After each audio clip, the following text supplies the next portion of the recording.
بسم الله الرحمن الرحيم. إن شاء الله هنتكلم عن فائدة لغوية برضو، وهي كلمة ليل. كلمة ليل إما أن تعرف أو تنكر. طب إذا عرفت دلت على الليل كله، وإذا نكرت دلت على جزء من الليل. طب إزاي بقى؟ زي ما أقول سهرت الليل، خلاص سهرت الليل كله. طب إذا نكرت دلت على جزء منه، زي إيه؟ سهرت ليلا أي جزء من الليل، سهرت ليلا أي جزء من الليل.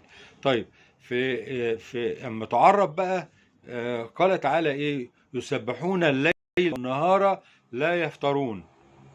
طول الليل وطول النهار يسبحون الليل والنهار لا يفترون. إذا نكرت زي قول الله تعالى إيه؟ فاسر بعبادي ليلا إنكم متبعون. فاسر بعبادي ليلا إنكم متبعون. يبقى إذا عرفت دلت على الليل كله، وإذا نكرت دلت على جزء منه.